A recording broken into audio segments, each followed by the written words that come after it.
Two identical helium filled balloon A and B to weight of 5 kg threads floats in equilibrium as shown in figure. Calculate the charge on each balloon assuming that they carry equal charge.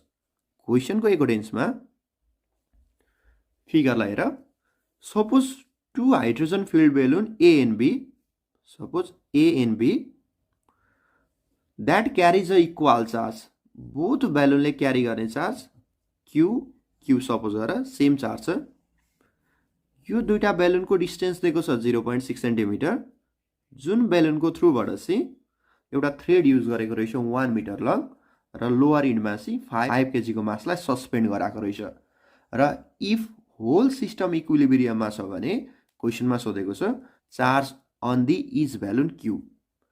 यो question बाट Q को value find गर्नको लागि first मा free body diagram draw गर्नुपर्छ. Here the mass of the given load is 5 kg. That means the vertical force acting it is given as mg, which is equal to 5 into g को value लाई 10 put गर्यो भने 5 into 10 50 Newton आउँदो रहेछ. Due to this load, suppose the T with the tension on the each thread T. अब tension लाई resolve गर्नु पर्यो भने suppose यो कुनै point C, यो point बाट एउटा line draw गरेर जसले चाहिँ यो line joining between the balloon A and B लाई bisect गर्छ. Let D be the point at the center of the line joining between the A and B, which is normal at here. Let theta be the angle made by the string with this line CD. Theta. अब यो टेन्सनलाई resolve गर्यो भने यो tension vector quantity हो जसको base component निकाल्नु पर्यो भने जहिले पनि t cos theta component use हुन्छ. त्यसैले भेक्टरको बेस कम्पोनेन्ट यो टेन्सनको कति कम्पोनेन्ट यो डाइरेक्सनमा एक्ट गर्दैछ भनेर निकाल्नु पर्यो भने यसको t cos theta. Similarly another section of the string मा लागेको जुन टेन्सन t छ यसले पनि यो लाइन CD सँग बनाउने एंगल थीटा नै हुन्छ. त्यसैले टेन्सनको अगेन बेस कम्पोनेन्ट लाग्दो रहेछ t cos theta. Both acted along the same direction CD. अब टेन्सनको t cos थीटा यो डाइरेक्सनमा एक्ट गरेको छ भने t sin थीटा कता एक्ट गर्दैछ. जति लोड तलतिर लाग्छ त्यति नै यो टु ब्यालेन्सहरु क्लोजमा आउन खोज्छ. त्यसैले यो टेन्सनको भर्टिकल कम्पोनेन्ट भनेको त A and B पोइन्ट बाट एक्ट गरिरहेको रहेछ र कुन डाइरेक्सनमा भनेर बुझ्नको लागि लोडलाई तलतिर पुल गर्यो भने बेलुन कुन डाइरेक्सनमा जान्छ. लोडलाई तलतिर पुल गर्यो भने बेलुन त क्लोज आउन खोज्छ. यसको मिनिङ यो टेन्सनको कुनै कम्पोनेन्टले बेलुनलाई क्लोजतिर लान खोजिरहेको छ. इट मिन्स यो स्ट्रिङमा लागेको टेन्सनको साइन कम्पोनेन्ट एक्ट गर्दो रहेछ अलोङ AD. दैट मिन्स यो टेन्सनको sine component t sin theta यो डाइरेक्सनमा. सिमिलरली यो अनदर स्ट्रिङमा लागेको टेन्सनको sine component that is perpendicular component t sin theta यो डाइरेक्सनमा एक्ट गरेको छ. बट इच बेलुनमा सेम चार्ज छ भने यो बेलुनमा कन्टेन भएको चार्जले गर्दाखेरि जुन कोलम फोर्स लागिरहेको छ यो फोर्सलाई रिप्रेजेन्ट गर्नु पर्यो भने जहिले पनि सेम चार्जमा लाग्ने फोर्स भनेको रिपल्सिभ फोर्स हुन्छ. त्यही भएर यो A बेलुनले B लाई पुश गरिरहेको छ र B बेलुनले A लाई पुश गर्छ भने यो A र B बेलुनमा लाग्ने इलेक्ट्रोस्टैटिक फोर्स और कोलम फोर्सलाई रिप्रेजेन्ट गर्नु पर्यो भने यसको डाइरेक्सन देखाउँछौं हामी आउटवर्डतिर F र सेम फोर्स अनदर बेलुनमा पनि लागिरहेछ जसको भ्यालु हुन्छ F. अब यो कम्प्लिट डायग्रामबाट फोर्सलाई रिजल्भ गर्ने भए यो C पोइन्ट को एबाउटमा हेर त डाउनवर्ड तिरको फोर्स छ mg र अपवर्ड तिर लागेको फोर्स छ t cos theta and t cos theta. It means from the free body diagram at equilibrium about the point of C we can write as t cos theta plus t cos theta. That is 2t cos theta equal to हुनुपर्छ downward तिरको force mg. It means 2t cos theta equal to mg. यसलाई equation number 1 put गरौं. Again suppose गर each बेलुनमा present भएको charge q छ र यो दुईटा बेलुन्सको डिस्टेन्स r छ भने the electrostatic force between the balloons can be calculated as F equal to 1/4 Pathshala naught Q1 Q2 by R square, distance ko square. But in this case Q1 and Q2 are equal, suppose Q, then F can be written as 1 by 4 pi epsilon naught Q square by R square, equation number 2. Now, if the balloons A and B are at their equilibrium position, then the force acting on the balloon horizontally must be equal. It means that inward force acting on the balloon T sin theta must be equal to the outward force acting on the same balloon F. Thus, we can write as the F is equal to T sin theta. यो बेलुनमा लाग्ने जुन outward तिरको force छ यो equal हुनुपर्छ inward तिर लाग्ने force T sin theta सँग र सेम इक्वेसन यहाँबाट पनि लेख्न सक्छौं T sin theta inward equal to F outward तिर यसलाई लेख्न पाइन्छ T sin theta equal to F र एबभ इक्वेसनलाई काट्दियौ र फाइनली यो इक्वेसनलाई 3 नम्बर दियौ अब इक्वेसन नम्बर 3 लाई इक्वेसन नम्बर 1 ले डिवाइड गर्यो भने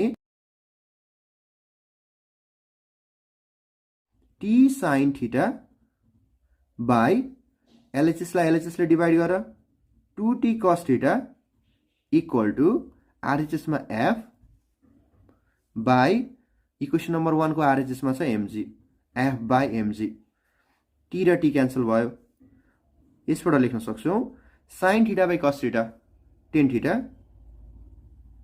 by 2 equal to F by mg tan theta को भ्यालु लेख्यौ भने tan theta equal to आउँछ 2f by mg equation number 4 यसलाई लियौ अब यो फिगरबाट यो जुन tan theta को भ्यालु रिक्वायर्ड छ यो tan theta को भ्यालु निकाल्न सक्छौं in figure from the right angle triangle ADC tan theta equal to P by B, that is AD by DC. The value of AD is half of AB, that's why the value of AD is just 0.3 centimeter. But the value of CD can be calculated from the right angle triangle ADC, that is AC square equal to AD square plus DC whole square लेख्न सक्छौं h square equal to p square plus b square और DC को value चाहियो भने DC equal to हुने रहेछ यो AD यो साइडमा आउँछ र root over AC square minus AD square यसबाट AC length of the thread छ 1 square minus AD को भ्यालु छ 0.3 सेन्टिमिटर इट मिन्स यसलाई मिटरमा लानु पर्यो भने 0.003 को स्क्वायर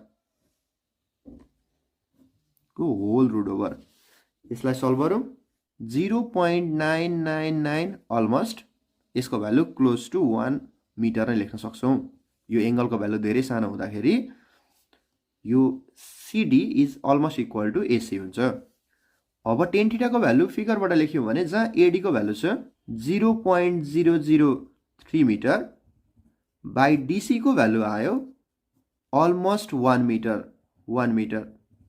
र मिटर क्यान्सल हुन्छ भने यसबाट जुन tan थीटा को भ्यालु क्याल्कुलेट गर्नु पर्ने छ tan थीटा इक्वल टु 0.003 आउँदो रहेछ यसलाई इक्वेसन नम्बर 5 दिने now substituting the values of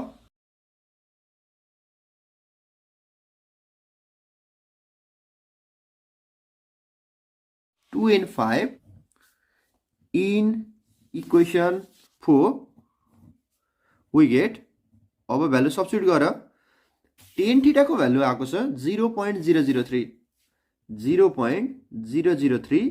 which is equal to 2 times f equation number 2 मा हेर्यो भने 1 by 4 pi epsilon naught q square by r square जहाँ epsilon naught ले रिप्रेजेन्ट गर्छ परमिटिभिटी अफ एयर बेलुनलाई एयरमा प्लेस गरेको छ त्यही भएर permittivity of medium that is air by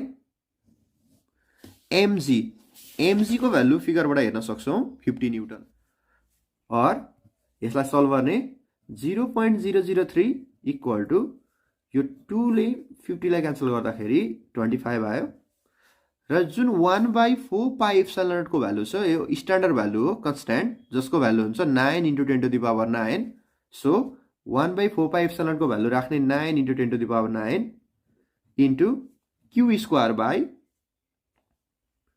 25 into r square or 0.003 equal to 9 into 10 to the power 9 into q square by 25 into r is the distance between the two balloons, that is r is 0.6 centimeter which is 0.006 meter, that is r को value छ 0.6 centimetre यसलाई मिटरमा लानको लागि 100 ले divide गरेको त्यही भएर 0.006 मिटरमा गयो then r square equal to 0.006 square अब यसलाई सल्भ गरौँ और 0.003 into 25 into 0.006 square divided by 9 into 10 to the power 9 which gives the value of q square. On solving the LHS we get the value of q square equal to 3 into 10 to the power minus 16. Therefore q equal to 3 into 10 to the power minus 16 whole root which gives 1.73 into 10 to the power minus 8 coulomb each बेलुनमा contain भएको चार्जको value q equal to हुँदो रहेछ 1.73 into 10 to the power minus 8 kolam